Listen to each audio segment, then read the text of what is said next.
When you look up at the night sky, you're literally looking at thousands of satellites. But have you ever really stopped to wonder what's keeping them all up there? What's stopping them from just falling down? Well, the secret isn't about floating. It's actually about falling. And we're about to break down exactly how that works. So, to get right to the heart of it, I have a question for you. Right now, as you're watching this, is the International Space Station, with astronauts on board and everything, falling toward our planet? The answer is yes, absolutely right this second. The ISS is hurtling towards the Earth. So, how in the world can something fall forever without ever actually hitting the ground? That's the beautiful, mind-bending question we're about to answer. To wrap our heads around this, we don't need any supercomputers or, crazy complex math. We just need to go back a few centuries to a brilliant little thought experiment from Isaac Newton. All it involves is a mountain and what you might call the ultimate cannonball. Okay, so Newton imagines standing on top of a crazy tall mountain. You fire a cannonball, and it flies for a bit before gravity, of course, pulls it down to the ground. Simple enough, right? Now, you fire it again, but with way more power. It goes much further, but it still lands. But here's where the genius part kicks in. What if you could fire it so incredibly fast that as it falls, the Earth itself curves away underneath it at the exact same rate? The cannonball would be constantly falling, but it would never, ever land. It would be an orbit.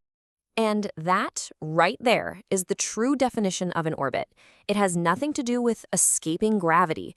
It's about getting into a state of constant free fall, a perfect balancing act where your forward speed makes you constantly miss the planet you're falling towards.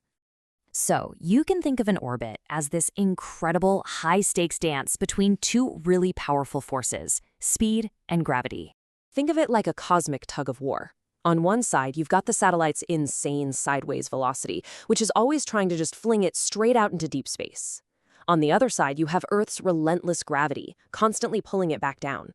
When those two forces are perfectly balanced, boom, you get a stable orbit. But if that balance is even a little off, if it's too slow, it crashes back to Earth. Too fast, and it just flies away forever.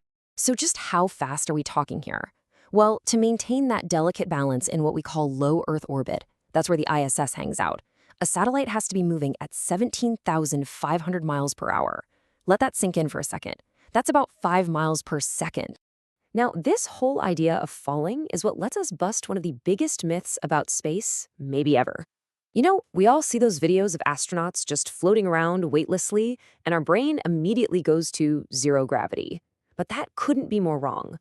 The reality is that they're just in a state of constant free fall, right along with their spaceship. And get this, for a mind-blowing fact, up at the altitude of the space station, Earth's gravity is still about 90% as strong as it is right here on the surface.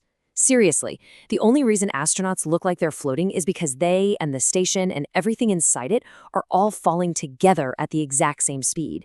It's the same stomach in your throat feeling you'd get for a split second if an elevator cable snapped. Now, just imagine that feeling, but forever. Okay, so this is a super cool science lesson, but what does it really have to do with you?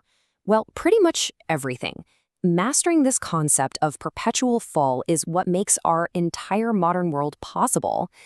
I mean, think about it. That GPS that gets you where you're going, it only works by triangulating signals from a whole bunch of satellites, all held in these super precise orbits. Those global internet networks like Starlink, they're made of thousands of satellites all falling around the planet. And the weather forecast you check on your phone every morning, that's thanks to satellites watching our atmosphere from way up high. Our connected world literally depends on this principle. But beyond all the technology, what's it actually like to live in a state of perpetual fall? The human experience of being in orbit is maybe even more mind-bending than the physics itself. Because the ISS is moving so unbelievably fast, it completes a full circle around the Earth every 90 minutes.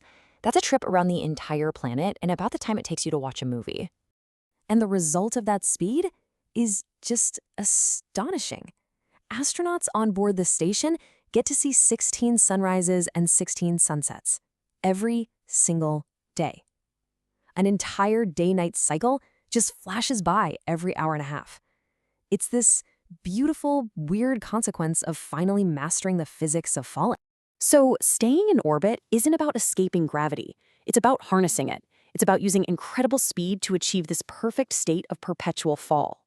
And all of this leaves us with one last really exciting question to think about. Now that we've figured out this incredible cosmic balancing act to connect their own world, what will we use it for next?